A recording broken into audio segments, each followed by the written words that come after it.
Olá, bom dia, graça e paz a você juntamente com sua família neste novo despertar com Deus. Hoje vamos estudar o capítulo 16 no livro de Números e este capítulo traz-nos o tema A Rebelião de Coré, Datã e Abirão. Então vamos dando sequência à nossa jornada bíblica, despertar com Deus, aprender as lições, os ensinamentos que este capítulo 16 traz para cada um de nós. Números 16 narra a rebelião de Corá, Datã e Abirão. E junto com eles um grupo de 250 líderes contra Moisés e Arão. Eles desafiaram a autoridade destes dois servos de Deus, alegando que toda a congregação era santa e que Moisés e Arão se exaltaram acima deles, acima da comunidade. Em resposta, Moisés pede um teste da aprovação de Deus e os rebeldes enfrentam severas consequências. Vamos ver no estudo de hoje o que resultou e mais essa terrível experiência, terrível situação que Moisés, como líder, teve que enfrentar, juntamente com seu irmão Arão. Então nós vamos aos comentários dos versículos agora. Versículos 1 a 10, a rebelião de Corá contra Moisés, o ungido do Senhor.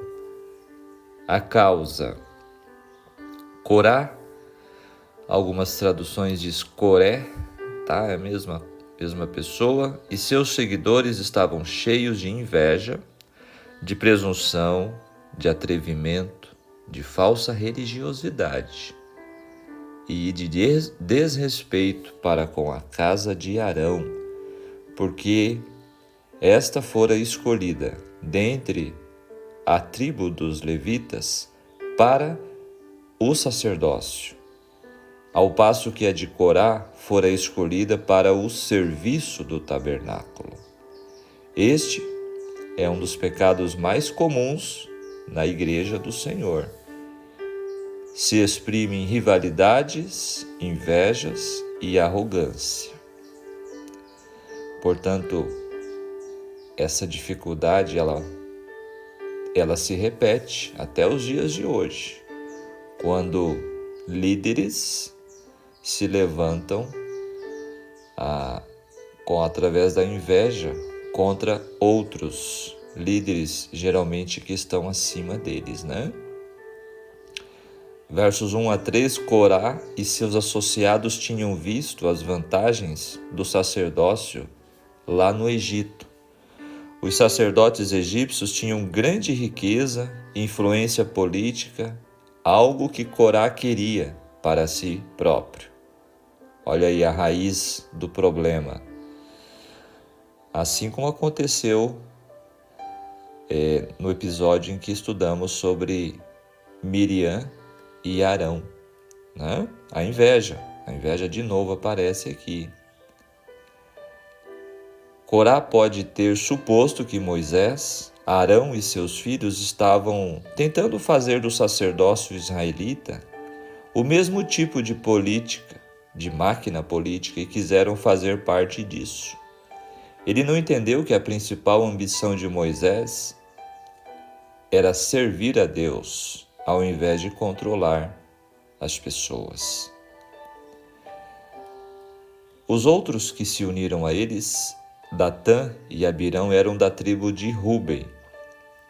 Estes não eram levitas, como Corá, mas eram príncipes da tribo de Ruben e reivindicavam para si o direito da liderança civil em Israel por serem descendentes do primogênito de Jacó.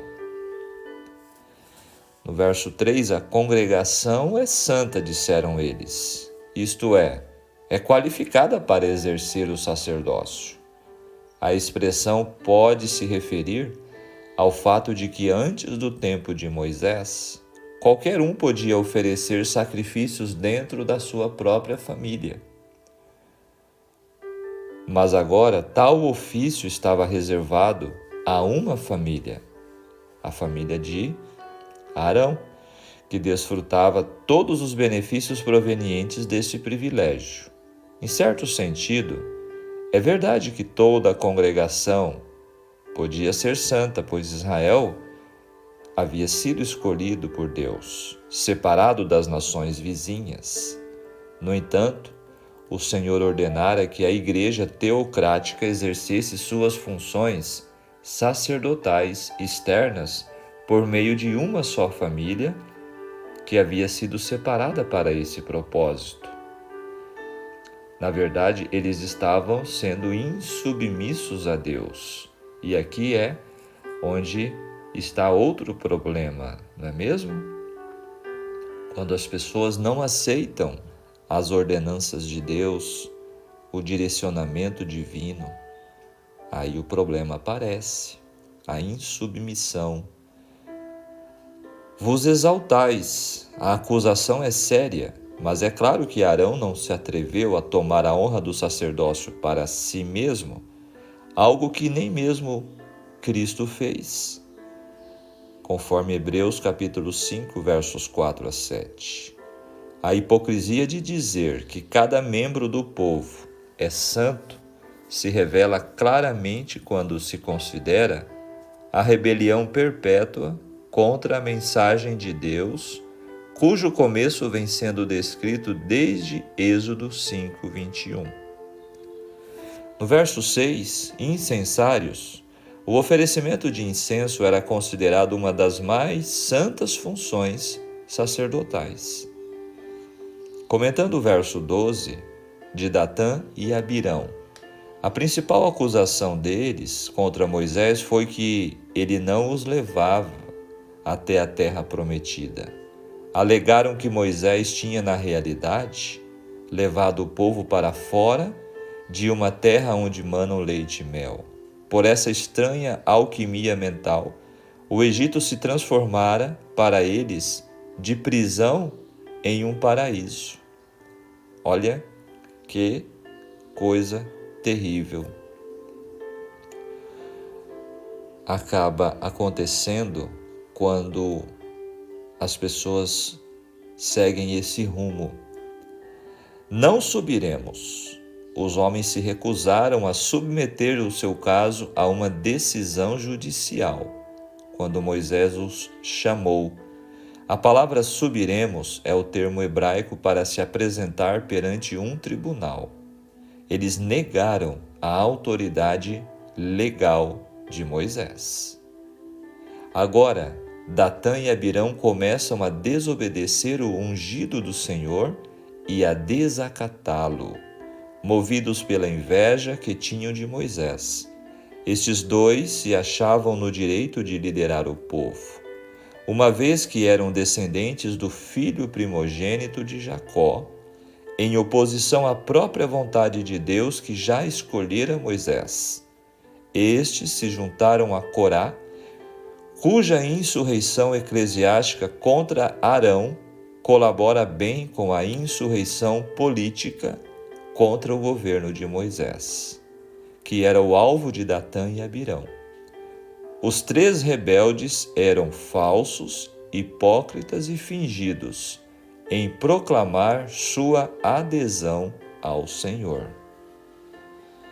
Então, ficou claro para nós que Corá, ele se levantou contra o ministério sacerdotal de Arão e Datã e Abirão se levantaram contra a liderança de Moisés, como que querendo o domínio político, né? O verso 13, nos fizeste subir de uma terra que mana leite e mel. Olha só, agora eles fazem uma referência à fartura de coisas boas no Egito, em contraste com o deserto estéril no qual o povo se encontrava na ocasião. Eles também falaram príncipe sobre nós. Um comentário ousado sugerindo que Moisés exercia poder autocrático sobre os israelitas.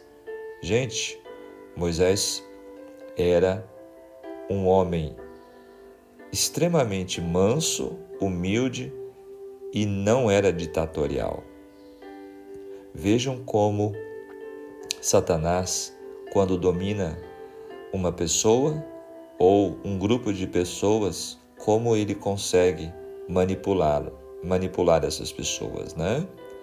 O verso 17 descreve os rebeldes tentando alegar motivos religiosos para os seus mal-entendidos, com Moisés e Arão. Por isso mesmo, o teste seria o oferecer de incenso, um rito exclusivamente sacerdotal. Comentando o verso 19, a glória do Senhor surgiu. Essa é a segunda aparição especial da glória de Jeová, a qual saiu do lugar santíssimo, onde costumava permanecer. E no verso 24, levantai-vos.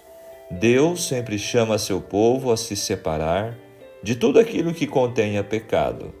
A santificação inclui a ideia da separação das coisas mundanas.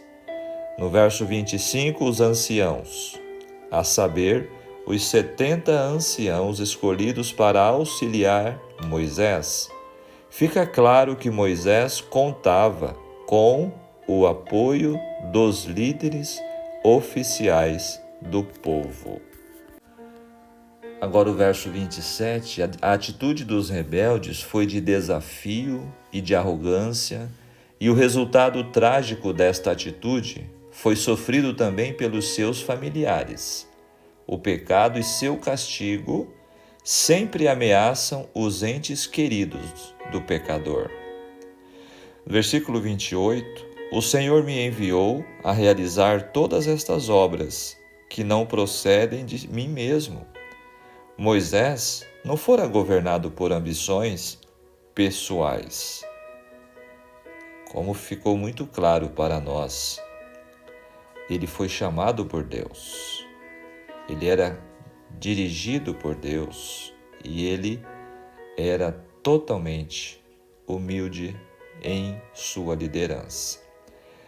O verso 32 descreve a consequência agora. A terra os engoliu juntamente com suas famílias.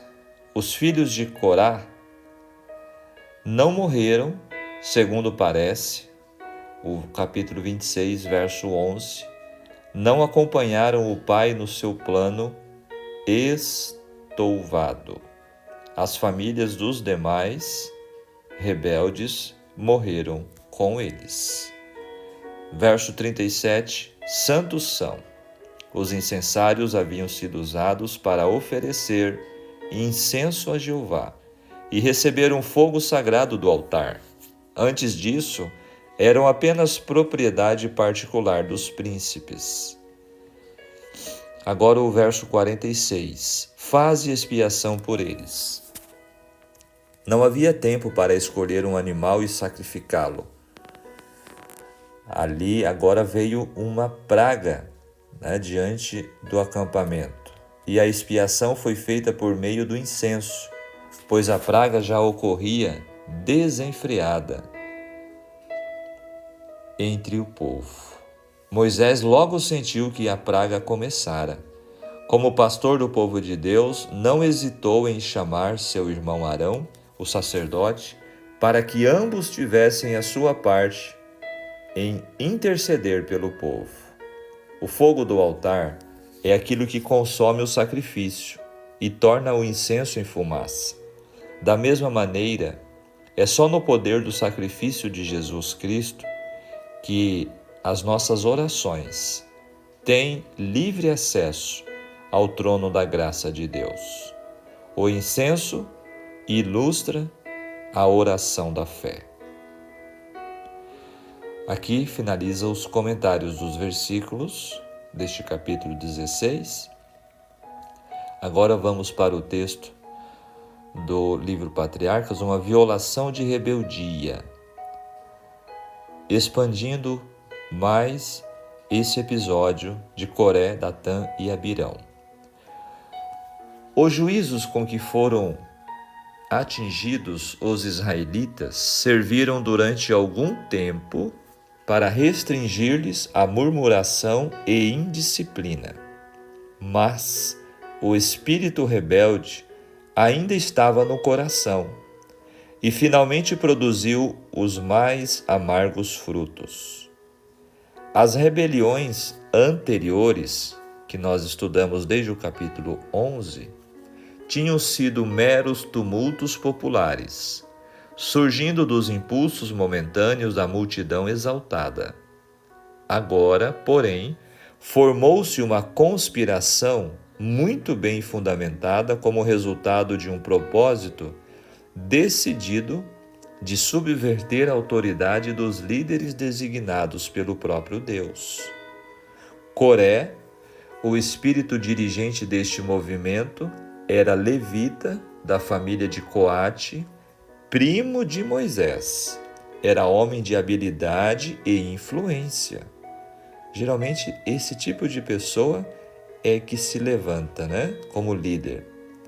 Embora designado para o serviço do tabernáculo, ele havia sido privilegiado com cargos, mas descontentara-se com a sua posição e aspirara à dignidade do sacerdócio.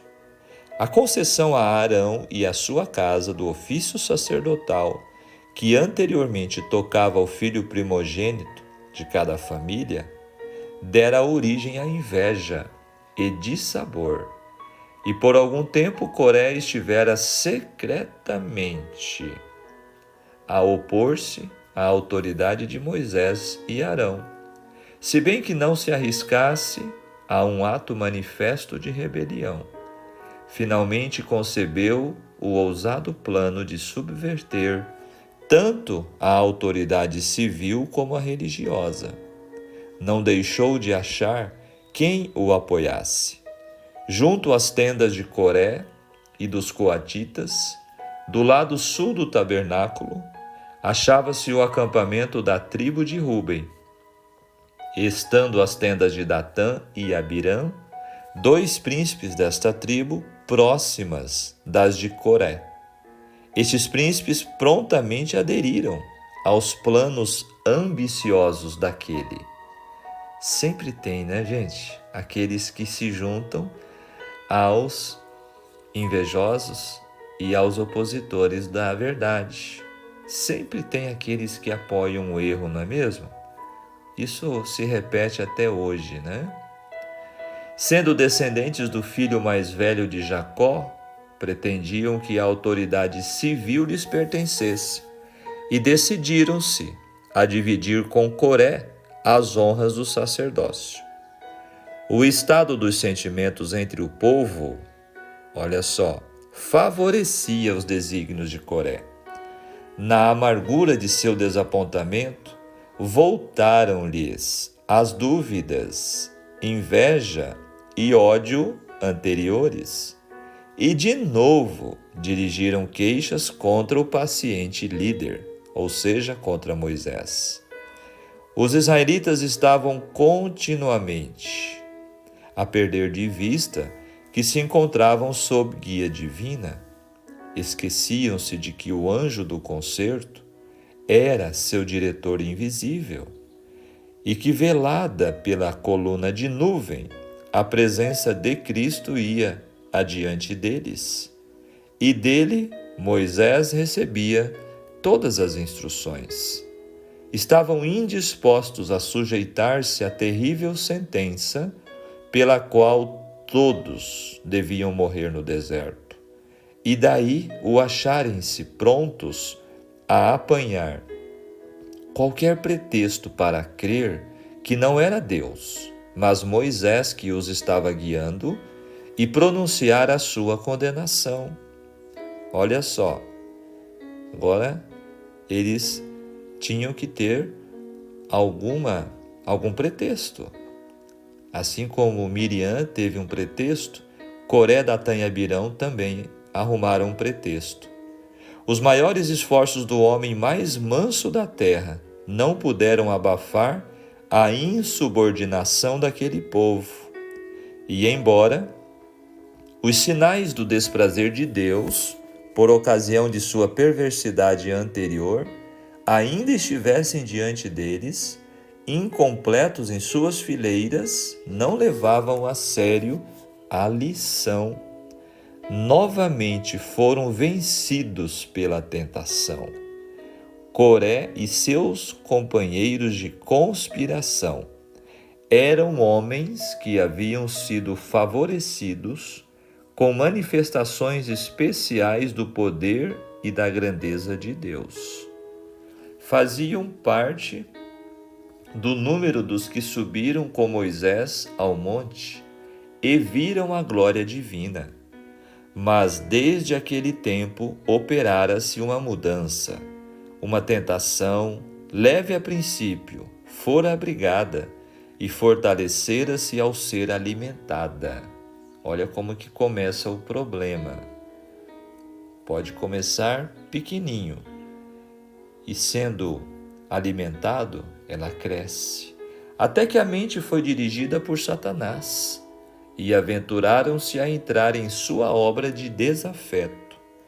Dizendo ter grande interesse na prosperidade do povo, falaram a princípio uns com outros, ocultamente, a respeito de seu descontentamento. Tudo começa assim, né, gente? Começa de forma sutil, de forma muitas vezes oculta, por baixo dos panos, e depois, então, falaram aos homens dirigentes de Israel. Suas insinuações foram tão prontamente recebidas que se arriscaram ainda mais, e afinal acreditaram realmente estarem agindo pelo zelo de Deus. Olha que engano fatal! Agora eles acharam que estavam sendo dirigidos por zelo a Deus. Foram bem-sucedidos em aliciar 250 príncipes, homens de renome na congregação. Com este forte e influente apoio, sentiram-se confiantes em que fariam uma mudança radical no governo e melhorariam grandemente a administração de Moisés e Arão. O ciúme dera origem à inveja e a inveja à rebelião. Olha o problema. Os olhares de todo Israel estavam fixos em Moisés, enquanto se achavam aterrorizados e expectantes, aguardando os acontecimentos. Cessando ele de falar, a terra sólida partiu-se. E os rebeldes desceram vivos para o abismo, com tudo o que lhes pertencia, e pereceram no meio da congregação. O povo fugiu, condenando-se a si próprio como participantes do pecado. Mas os juízos não haviam terminado. Fogo que flamejou da nuvem consumiu os 250 príncipes que tinham oferecido incenso. Estes homens, não sendo os primeiros na rebelião, não foram destruídos como os principais conspiradores. Foi-lhes, olha um detalhe importante, foi-lhe permitido ver o fim daqueles, de Coré, Datã e Abirão, e ter oportunidade para o arrependimento. Mas suas simpatias estavam com os rebeldes e partilharam de sua sorte. Está vendo? Eles tiveram oportunidade de enxergar o seu erro e de se arrepender, mas o não fizeram. Quando Moisés estava rogando a Israel para que fugisse da destruição vindoura, Poder-se-ia mesmo ter detido então o juízo divino, se Coré e seu grupo se arrependessem e buscassem perdão. Sua obstinada persistência, porém, selou-lhes a condenação. A congregação inteira foi participante de seu crime, pois que todos, em maior ou menor grau, haviam contemporizado com eles. Deus, todavia, em sua grande misericórdia, fizera distinção entre os chefes da rebelião e aqueles a quem haviam conduzido. Ao povo que se deixara enganar, concedeu-se ainda tempo para o arrependimento. Dera-se prova esmagadora de que estavam em erro e de que Moisés estava com a razão. A notável manifestação do poder de Deus removera toda a incerteza. Caso admitissem que Coré e seu grupo estavam em erro, e Moisés com a razão, seriam então compelidos a reconhecer como palavra de Deus a sentença de que deveriam morrer no deserto. Não estavam dispostos a sujeitar-se a isto e procuraram crer que Moisés os enganara. Tinham alimentado carinhosamente a esperança de que uma nova ordem de coisas estivesse prestes a estabelecer-se, na qual a reprovação seria substituída pelo louvor e a ansiedade e conflito pela comodidade. Olha só o que eles queriam, né? Os homens que pereceram, melhor dizendo, haviam proferido palavras lisonjeiras e dito possuir grande interesse e amor por eles. E o povo concluiu que Coré e seus companheiros deviam ter sido bons homens, e que Moisés, por algum meio, fora a causa de sua destruição. Que coisa, né, gente?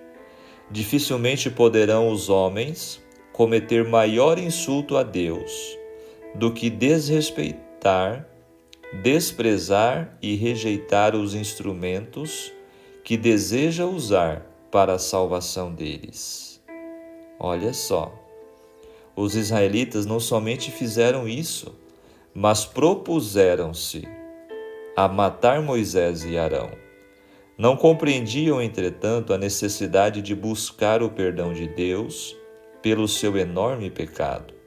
Aquela noite de prova não foi passada em arrependimento e confissões, mas à procura de algum meio para resistir às evidências que lhes mostravam serem os maiores pecadores. Alimentavam ódio contra os homens que haviam sido por Deus designados e uniram-se a fim de resistirem à autoridade dos mesmos. Satanás estava a postos para perverter-lhes o discernimento e levá-los de olhos vendados à destruição. Que coisa terrível! Esse texto muito explicativo está no livro Patriarcas e Profetas, a partir da página 395. Descreve em detalhes tudo que envolveu essa rebelião de Coré, Datã e Abirão. E olha, gente, que coisa terrível é o ciúme, a inveja, a insubmissão e também se levantar contra líderes escolhidos por Deus, separados por Deus, não é mesmo? O que o capítulo 16 tem de ensinamentos para hoje? Como aplicar este capítulo em nossas vidas? O quarto livro bíblico lida amplamente com a questão da liderança espiritual. Encontramos instruções claras e práticas tanto aos líderes quanto aos liderados do Senhor. A arrogância, tanto antiga quanto atual, rejeita líderes instituídos por Deus. assim como Lúcifer afrontou a liderança celestial em sua rebelião no céu. Obviamente, liderança é extremamente importante na Igreja de Deus. Números 16 nos mostra como ela é fundamental no Antigo Testamento, como igualmente essencial no Novo Testamento. No tempo do fim, Ellen White afirmou que o ministro do Evangelho está empenhado numa obra muito solene e sagrada. Ela frisa que o ministro ocupa diante do povo o lugar de porta-voz de Deus e tem que representar o Senhor em pensamento, palavra e ação.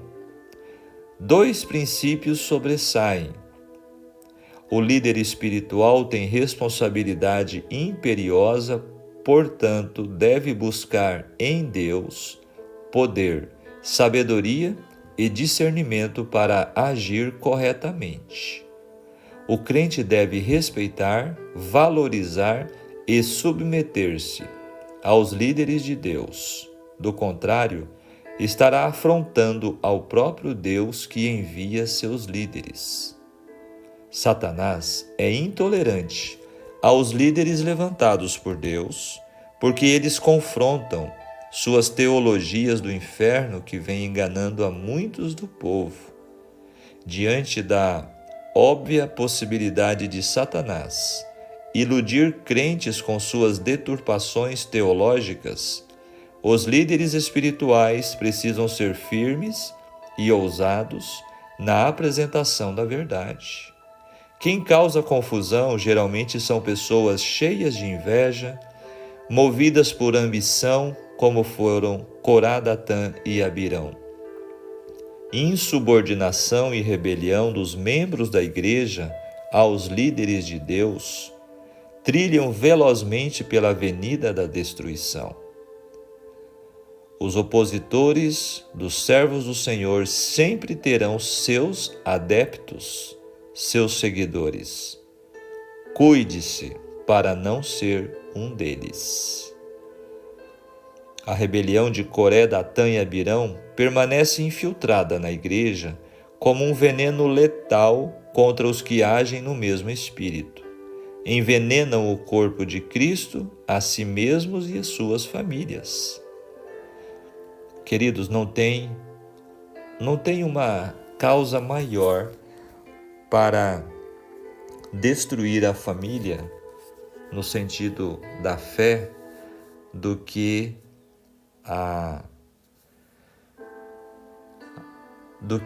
o espírito de crítica e descontentamento e murmuração dentro de casa contra os líderes da igreja.